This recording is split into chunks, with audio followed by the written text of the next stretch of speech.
So just who gets the honour of down the Chicago River Green for St. Paddy's Day? Perhaps it's the bagpiper from the Shannon Rovers. Or is it the Queen of the Parade? Is it the boys who build the floats? Or the policemen who keep us safe? They all make Chicago great, but they don't dye the river green. So is it the girl who paints her face? Or the guy who wears it on his back? Maybe it's the ones who carve the corned beef. Sounds tasty, but no. Is it the Southside Irish Rugby Club? Surely it's someone who loves Guinness. That never hurts. Do they wear Carhartt? Most likely. But there's only one way you get to dye the Chicago River Green. You need to be a plumber from Local 130 in Chicago, Illinois. These fine folks don't just dye the river green. They tramped up the whole darn parade in the first place. Cheers to the plumbers. From your friends at Guinness and Carhartt. Cheers to the plumbers! Welcome to the Prepare to Repair show. I love that opening. It's that time of the year. We're coming up on St. Patrick's Day. Happy St. Patrick's Day to you, my boy. Well, it's to the people, the folks that braved the parade over the weekend, especially downtown, I should say. My hat's off to them because it was cold. Too cold for me. That's why I sit in the bar, but that's on the parade route. And just watch everybody? Yes. So I want to welcome everybody to the show. Thank you for joining us on your Monday afternoon. Joining me today on the show is Audrey Johnson, who is regular with us. She stops in every now and then, more now than then. And she's from Home Source Realty. And then we have a special guest with us, Nancy Graham with American Portfolio Mortgage Corporation. Hi, guys. And we've got the power hour, the 1-2 punch of home buying. I'll tell you, you got it made today. You know what? I know how to repair. I know how to do plumbing. I know how to do contracting. This is something I don't know that much about. That's why this basically the keys to the car. I'm going to ask some questions here, but this is going to be, you guys are going to give a lot of information today. That's fine. But before I start, I got a question for you, Audrey. Okay. Or actually, you too, Nancy. Have you guys been over to Ferguson Supply over in Tinley Park on 7950 West 185th Street in Tinley Park? I have been dying to get over there. I can't wait to see what they have in there. That's been kind of my fun thing I want to do, and I've had no fun in the last 2 weeks. Have you been by there? No, I have not, but I will be going by sometime this week. Well, they have everything that you need from your kitchen and bathroom fixtures, supplies, appliances, lighting, you name it. They have it over there. Whatever you need for a kitchen and bath remodel, they've got you covered. They got whole kitchen displays, everything operable so you can... That's what I like. I would say that's what I want to do. I'm actually thinking about doing some of those things, and especially after he was on the show last time I was here. Right. I can't wait to get in there and see what they have. It's a great place to check out, and when you're ready to do this, even if you just want to browse, because they've got a lot of great products there that you can check out, and their prices are very, very competitive with other places that you'd get them. Other box stores, and the quality is very good as well. So it's definitely something to check out. So yeah, and I would think that at a place like that, the service is at a whole different level too than you're going to a big box store. At least you have somebody there who knows probably how the product works, how it fits in their house. Oh yeah, they're going to point you in the right direction. You can sit down with somebody and they'll be able to go through A, B. You let them know what you want, and they'll be able to take care of everything. When I was talking to Mac about it, he said he had all the people in line to be able to get that done, the salespeople that will guide you in the right direction and get you something that you want and need, that is going to fit what your whole design is. It'll be pretty. Right. Rather than just getting you something that, okay, well, I'm just going to sell you something just to sell you something. And that doesn't work. You want to be happy with the products you get.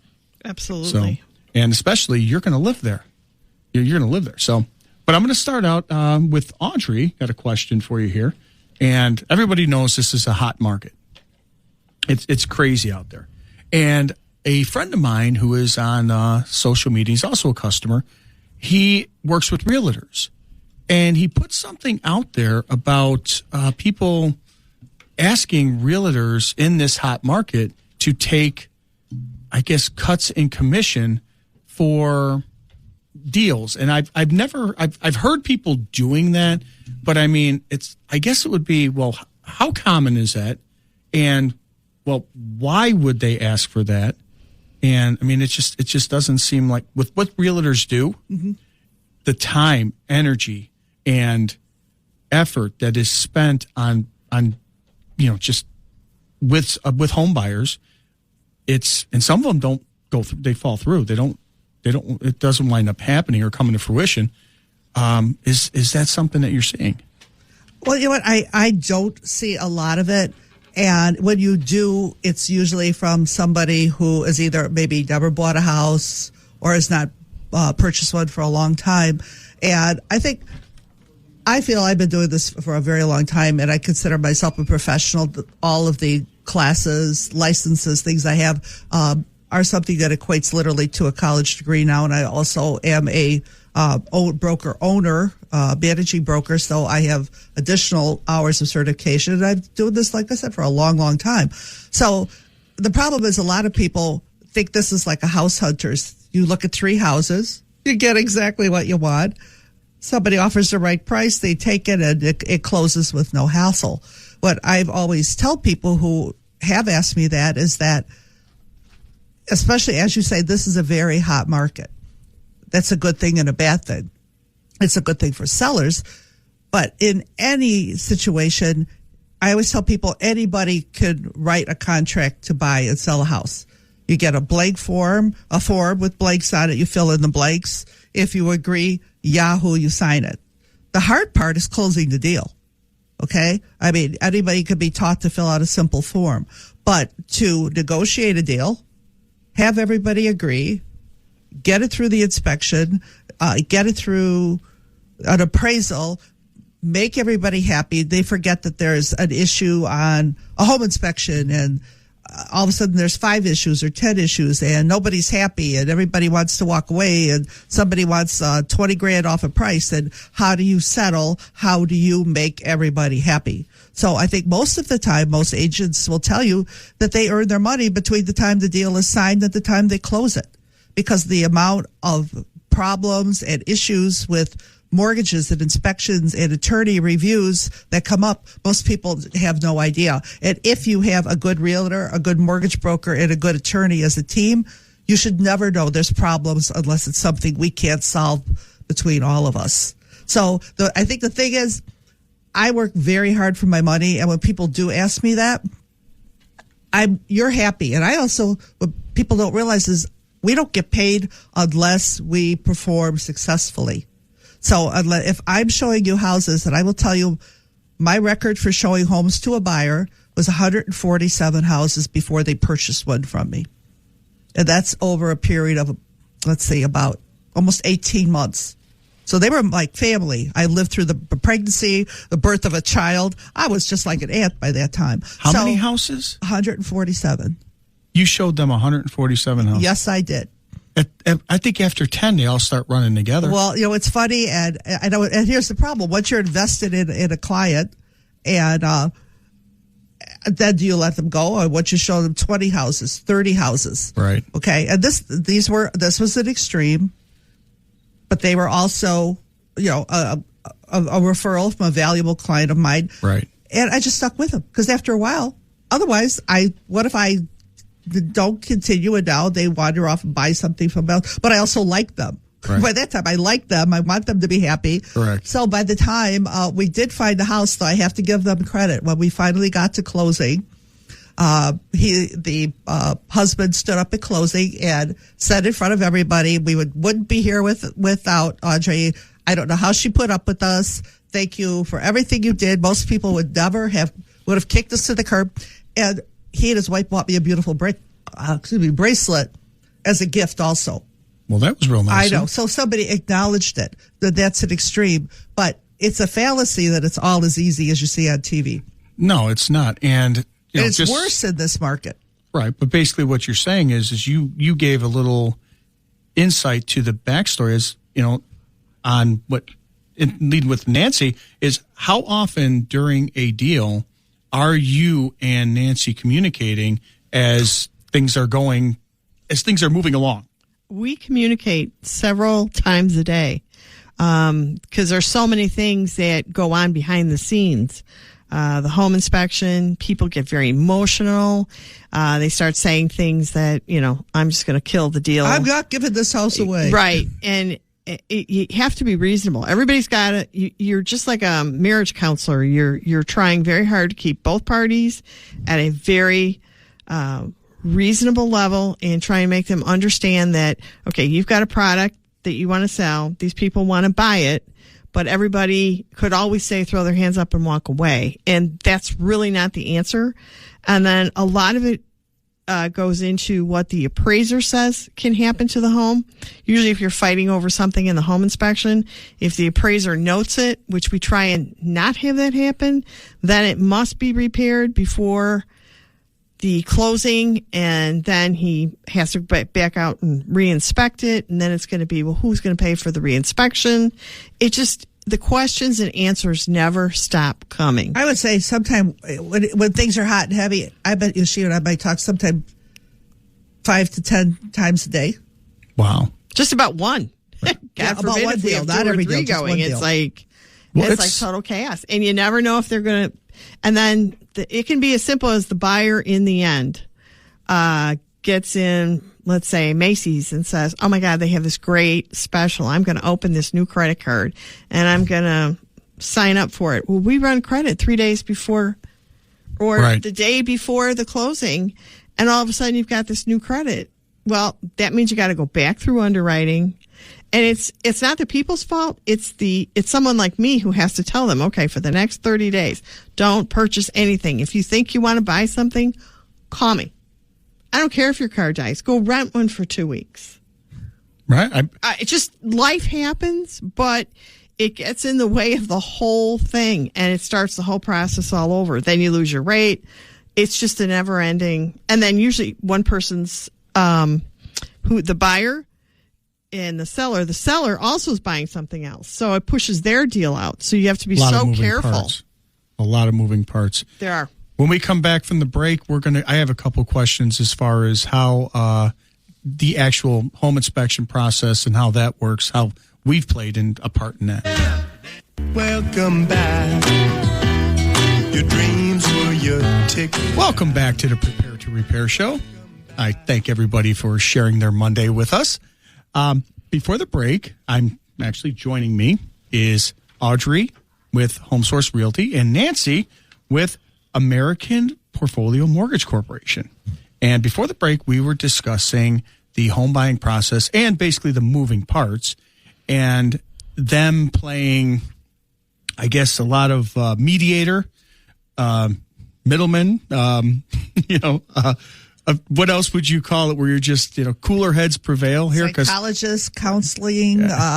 It's an emotional purchase. It's very emotional. It's an emotional purchase, and it's one that I always say on my end is make sure you do your diligence and take your time here, because whether somebody's working in it or whatever you're buying, when it's done, you're stuck with it. So you better be happy with it. You better be happy with the house you buy. And you better be happy with the mortgage and the rate you got, because you're paying for it. You're stuck with it. That's what I tell people. You got to be happy writing that check out every month. You're going to be doing it for a long time. Oh, absolutely. And when before the break, we were talking about just the home inspection and everything. We've gotten called in on that end as far as checking out the plumbing and even televising sewer lines, which I've recommended people to do. And on our end, with us televising sewer lines, we've given clean bill of health and everything was all good, but we've also had instances where we found something. And it's one of those things where now you have to do something. You can't get mad because they want you to fix it, or you can't get mad. Now it's at the negotiating stage. And it's going to have to be fixed now that it's a known entity to the seller. Absolutely. It's going to have to be fixed anyway, whether they stay or they sell it to somebody else. Because it's going to be an issue that once it's known that on the seller's disclosure, which is part of the legal forms you fill out when you sign up to sell your house, if you have any known problems, you must disclose or you set yourself up for a lawsuit. Right. And before the break, or actually during the break, I should say, Nancy was asking about a house that, she was talking about, or that she was discussing. We've discussed that she was working on or had worked on or knows of. And we talk about stuff like this all the time when you're dealing with older homes.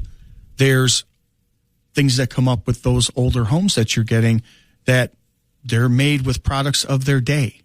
Correct. And those products were miracle products back then. Everybody loved them. They lasted. They were great. But now they're safety, or they can be safety hazards. Doesn't necessarily mean they're bad or any. They are bad, but they're the issue that you're in. If they're not disturbed, a person of expertise will be able to guide you on. Okay, if it does have, say you have a house, they still give lead forms? Lead paint. Before, yeah. Yes, lead okay. paint has a separate disclosure. Okay, it has That's a that house disclosure. is built before 78. So you have that. So you still have that disclosure. So you know that it's there, and if you're doing any work or doing anything with that home and on those walls, that you have to take certain precautions. If the house was built also older, that you may run into certain insulation issues that may or may not contain other hazards such as asbestos. Mm-hmm. Now, if there is a possibility, if it's an older home, you just err on it, and that it possibly could be there. But if it's, depending on the state it's in, determines whether or not it is something that has to be addressed right now. Like, say, if it's flooring, I believe they said if it's flooring and it's undisturbed, that you can go over that flooring without having to remove it. Right. Now, again, I'm not an abatement guy. I'm not in this business, but it's always something to ask about, and do your homework and check it. But that's one of the charms of buying an older home. I mean, right. You want that older home. You want that house that has, that's built like a rock, and you're going to have to just understand that they're going to have potential. Could be issues with it. Exactly. Right. Like, I have a customer who has the asbestos in his crawl space, and he's coughing all the time and is having pulmonary issues. And I said, you really need to clean out the asbestos. And he says, well, then I got to tell everybody I've got it. Well, your health is it or worth saving money. Over? I mean, I don't know what to say, but then the person did not disclose it. They did not find it on the home inspection. So, but it's still there. Yeah. Right. We still got to deal with it. That's just, what's the price on your health? Right. Well, there's I was at giving an estimate on a property that is in the western suburbs, and it's a house that was built in 1922. And I said to him, okay, well, it's got galvanized piping. So and the realtor's talking to him, and it's a couple. And I thought when I pulled up to the house, it was absolutely gorgeous. I loved it because it was a brick Georgian type of house, and it was just a rock. They don't build them like this. No, those are beautiful. Exactly. They don't build them like this anymore. So when I walked up, and the couple was walking up, and I said, this house is absolutely gorgeous. The husband looks at me and goes, great. And then the wife goes, isn't it? And I'm like, okay, I think I said something wrong here. You were on the right side of that team, probably, because as we know, women make most home buying decisions. Oh, I'm going to tell you, here's what happened with this. It had galvanized pipes, so it had water pressure issue. Okay. So I was giving them a price to repipe it and to get better water pressure, and also had a lead water service line. So they wanted to upgrade that. Okay. So I was giving them, the ins and outs and telling them how to test the water, check it out, and see exactly what is the way to go, give them pricing on what they can do. And I had to tell them that, okay, here's how we're going to have to do this. We're going to have to test your wall, because we won't open up walls in houses that are older than 1980, 81. And the reason being is they banned it in 78, but they were allowed to sell off their stock. So you very well could have that for a few years later. Right. So it was letting them know the hazards that they could possibly have and run into as we are going to do this. So not only do you have the cost of doing the work or replacing whatever plumbing that you're going to do, or that could be electrical, whatever you have that you're going to be doing at that time. Not only do you have that cost, but you have you have to test the walls, and if there's any insulation that you come up with, that has to be addressed as well. So I had to address the potential that you could have, certain abatement issues. And also I found out that later on, or not later on, but just, previously, that certain gypsum plaster, if it still had the original plaster, certain gypsum plaster made between a certain point contains some asbestos fibers. Oh boy. Again, that's why I said you got to test and make sure. So you're not creating a hazard. And he says, "You hear that, honey? You hear what it's going to be to do that? It can get really expensive." She goes, "Okay. All right, thank you. I mean, do you have an estimate for us?" I said, "Yeah, got her an estimate." I was like, "You lost." She had that look in her face, her eyes, and the look on her face that this was my home. My home. And it was a beautiful home. It was a little dated, but honestly, it's not.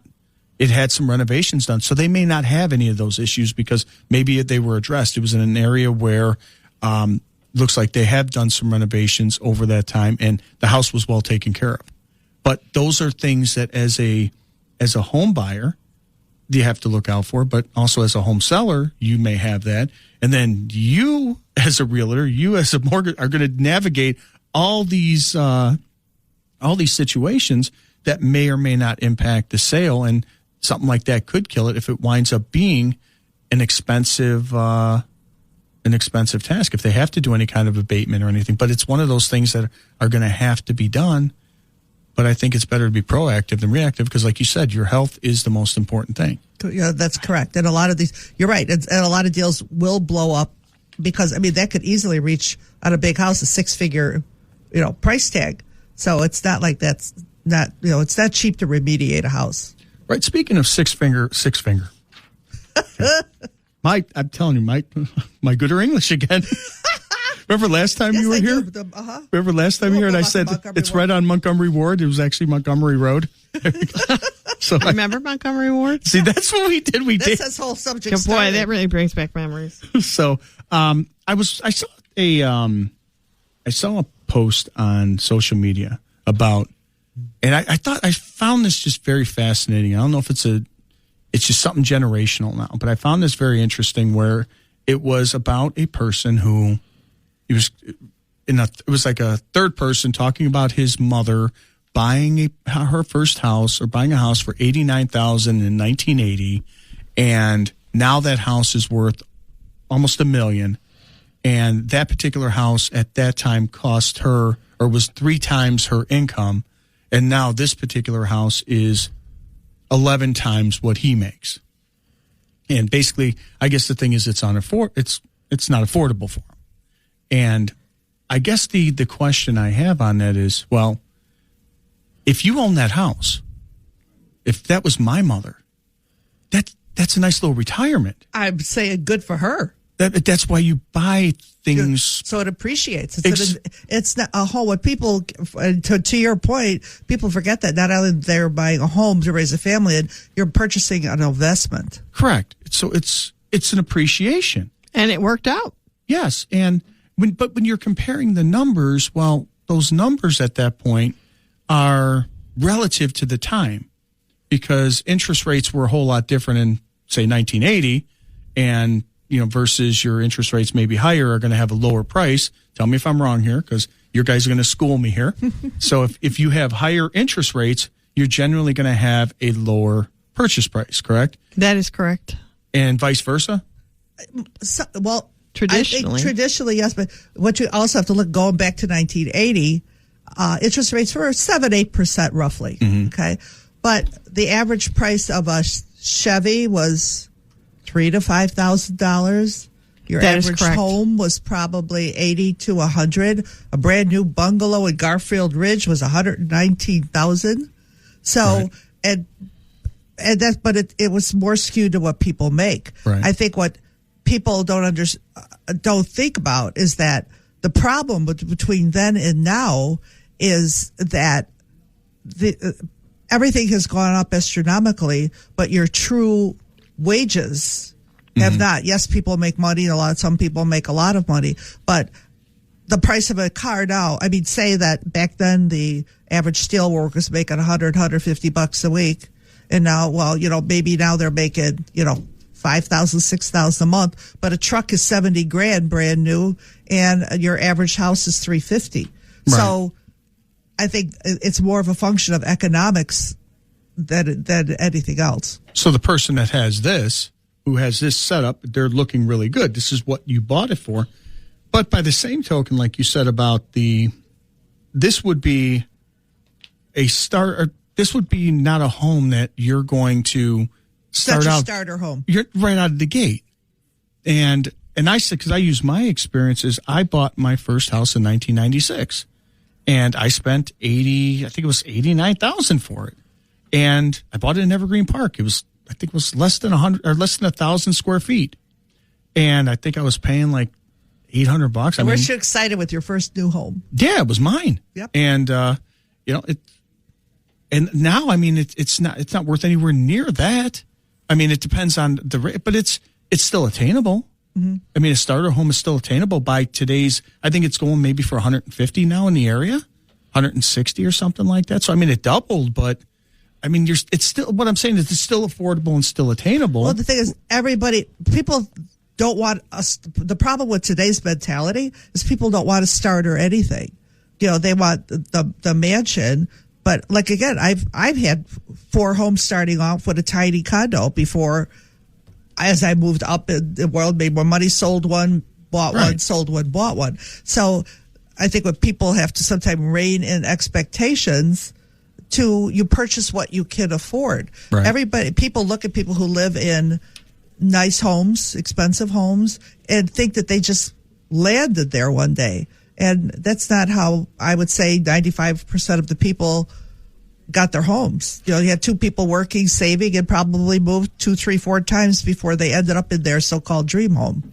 Right. I can put this into perspective because in 1978, I purchased a condo and took a mortgage for $53,000, and my payment was $363 a month, and I think that was at 8.75% interest and 2 points.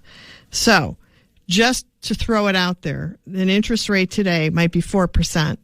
$100,000 to borrow $100,000, which is a lot more than 53. The payment's $477.42 a month at that interest rate. So it's the interest rate that really drives what someone can afford and not afford, or the entire package of the closing is what drives it. That's you either true. Want to have the lowest interest rate, or you want to preserve as much capital as you can and have the lowest closing costs. Most people can't get both. It just doesn't work. So the interest rates were higher. Your buying power was less. The house was less. Now the house is more, but your interest rate is so much lower. It buys so much more.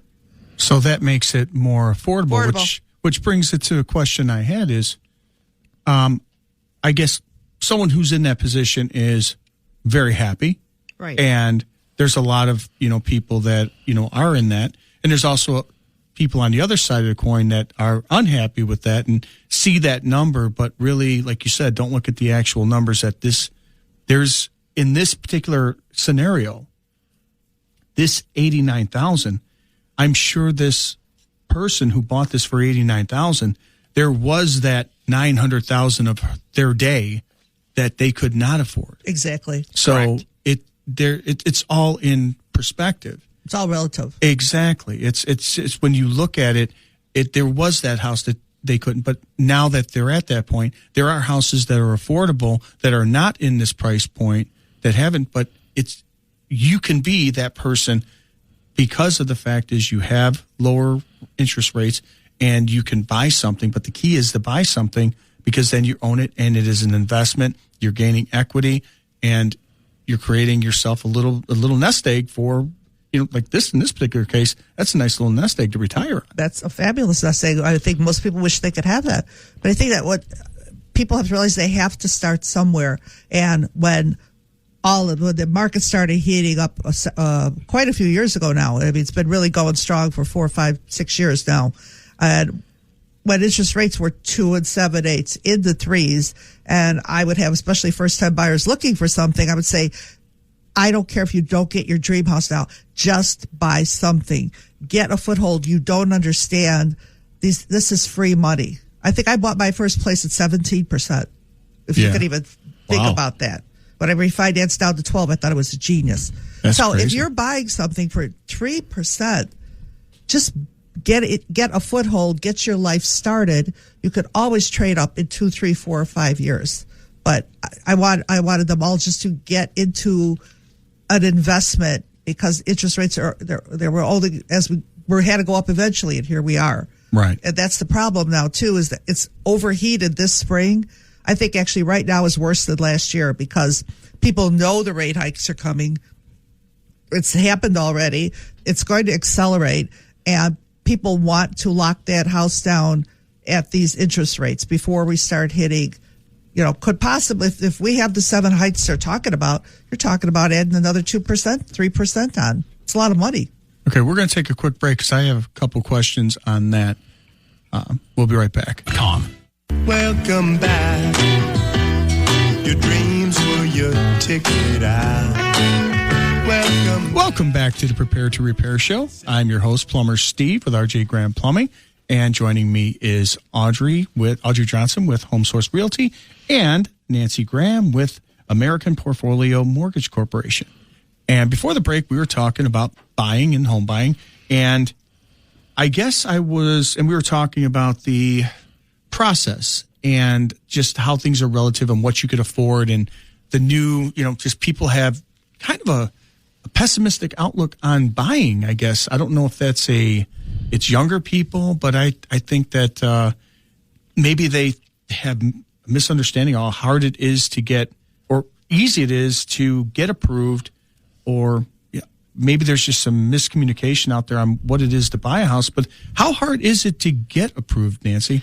The government created 5 agencies, and most people don't realize this, but there's Fannie Mae, Freddie Mac, who are been taken over by the government, but are supposedly going to go back to being private, VA, FHA, and then Federal Home Loan Bank. So everybody owns those, like Chase, Citi, Rocket Mortgage. They're just servicers. So when you get that through the people's head, then you have to just sit down with them and say, hey, look, show me what you've got. And if you're not approved, like right this second, here's a roadmap on how to get approved. And that roadmap could be as short as a month, 6 weeks, 3 months. It could be a year, but you will get something, because those agencies were created so everyone can own a home. And so all kinds of issues come up during this stuff. Maybe you have bad credit.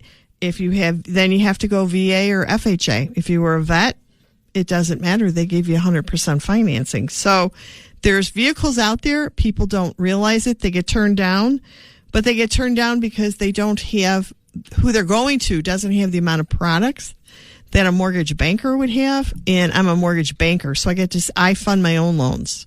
So it causes me to see the overlays that these servicers create for these agencies. And the more I have, just like probably when I put in a quote, I have maybe 30 different places to look at. I just don't have one. So it makes a huge difference. And some people only have 1 or 2. Banks may only have 1 or 2, and that makes a big difference. So you have to come and sit down and find a starting point, and then you'll either get homework to make sure you get these things done, or maybe there's no homework and you really can qualify and you didn't even realize it.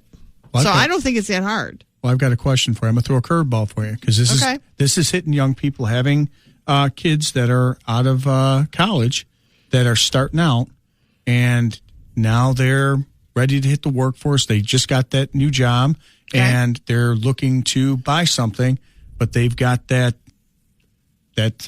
monster that's there with them.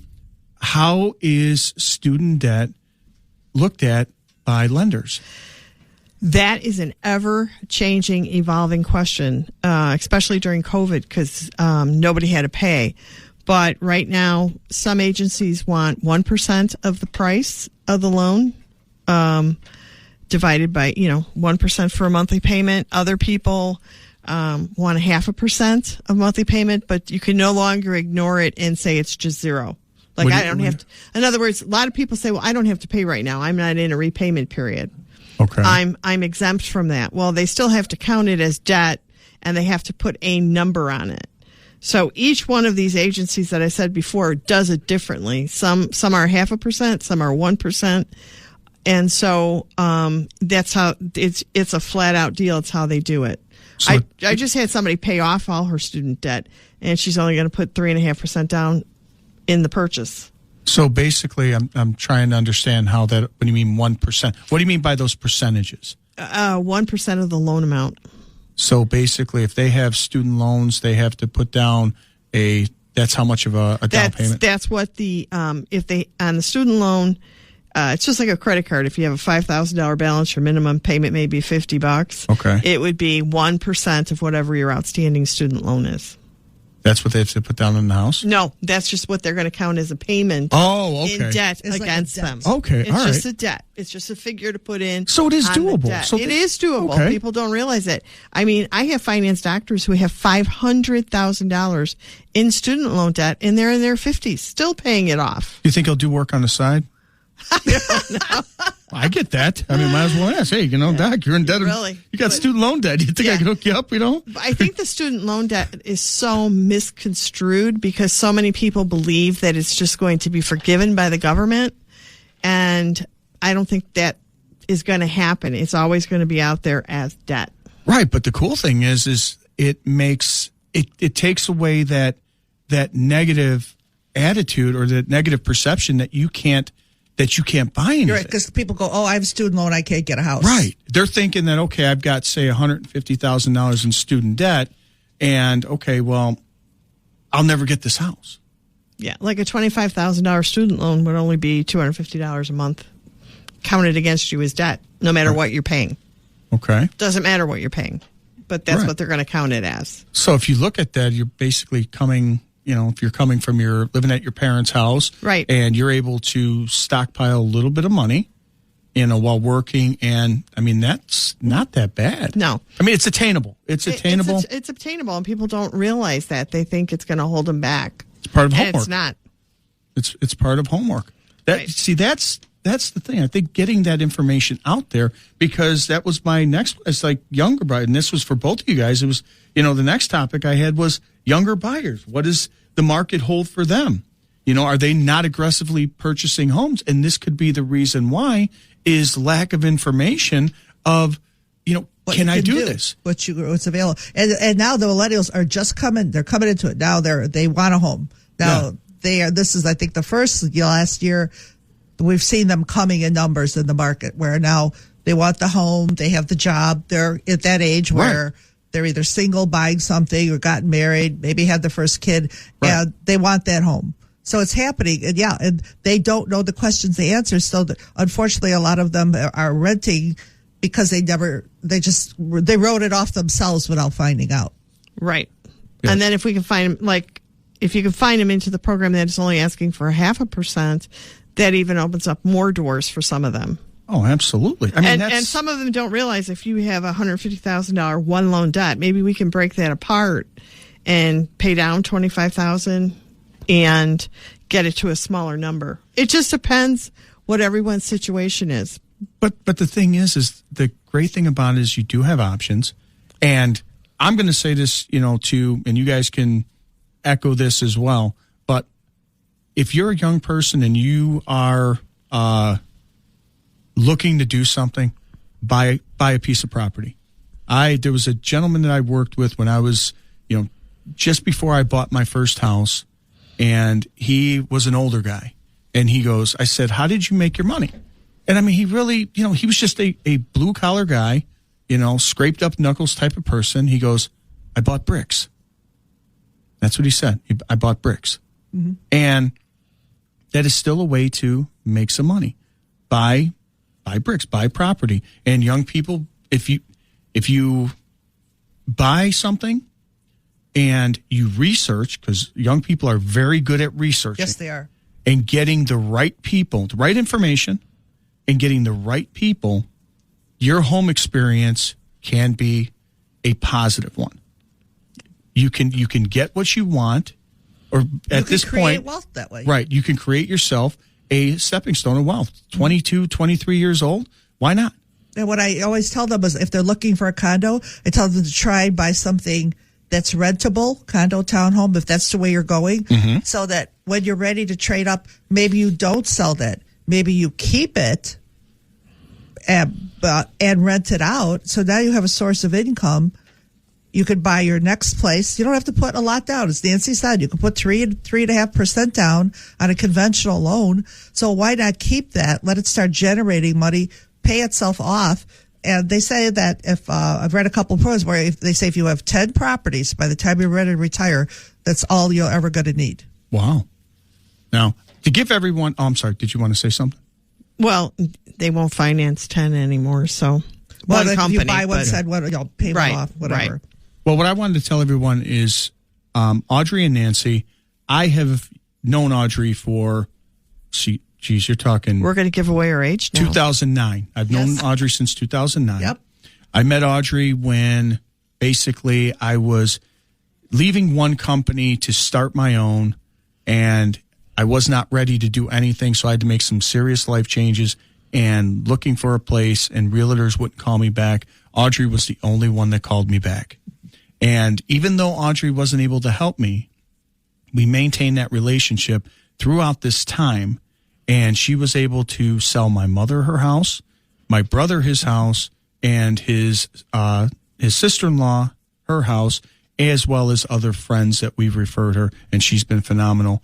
And she's been a great friend to the family ever since. And I wouldn't trade her for the world. She is like gold, and that's why I have her on the show, because she will go above and beyond for you. I can't say enough. And I would agree with that. Oh, thank you. And Nancy, I met within the last few years because she helped me buy my house, which being self-employed was extremely difficult type of loan, which required all that homework and all that paperwork and everything that I needed to get done because it wasn't conventional. And she was able to get the job done. It was a long process. Then, I would think I was kind of getting frustrated. I'm not going to lie on my end, but she did a remarkable job in getting that done. My wife loves the house. She doesn't want to leave. I literally have to kind of drug her like Weekend at Bernie's and carry her around. She's, I mean, seriously. It's like, hey. She's a sweet person. It's like, why is she all like out of it? Hey, it's June. She's like, I'm holding her arm to wave to people. I mean, she doesn't want to leave. She loves the house, which is great. And I thank you guys both for being there and doing that. So when I have, professionals like you guys on the show, it is because you performed. You've got the job done no matter when you were going to get your money right off the bat. You didn't have to talk to me, Audrey, but you did. And I thank you for that. You've been an awesome friend ever since. And Nancy, you got the job done. It was a difficult job. It was uphill. It seemed frustrating at times, but you got the job done. And honestly, when people are looking to get things done, they need people who perform and are closers. But you stuck it out. That's the nicest thing. Thank you. What a lovely thing to say. You guys are phenomenal. So if people want to get a hold of you, Audrey? You can reach me at 708-846-6494. Call me, text me, or send me an email at audreyjohnson@realtor.com. Audrey's very old school, so you can check her on that. She's very person-to-person, face-to-face, grassroots type person, just boots on the ground, getting the job done. Nancy, how do we get in touch with you? My number is 708-341-9601. That's usually the best way to get a hold of me, rather than to go through this really long email address thing. I just got a text that said, "Really, Steve?" So from the wife, yes.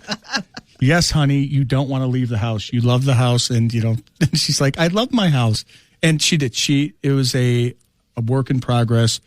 I got bloody knuckles. That home is beautiful. His home is great. I got knees that hurt, but it was a process. And the good thing is I had a partner that had my back and was with me the entire way. Wouldn't trade her for the world. She's the best. Exactly. We love She really you, June. is. And she was the one that was frustrated, not Steve. It was tough, but I want to thank you guys. I want to thank Audrey with Home Source Realty, Audrey Johnson, and Nancy Graham from American. I'm sorry, let me get it right because it's American Portfolio Mortgage Corporation. Right. And also, thank you guys for being on the show and providing all that information. Also, everyone, head on over to Ferguson Supply for all your kitchen, bath, lighting, and appliance needs. Your dream kitchen or bathroom is as close as Tinley Park. You guys have to check that place out. I thought, I could do that and go to lunch. That would be a perfect chick day. Awesome. Right. I need new lights for my kitchen. Right. I love it. Check out our website for information on today's guests or listen to previous shows. Till next week, everyone, you guys have a great week, and we'll see you back here on Monday.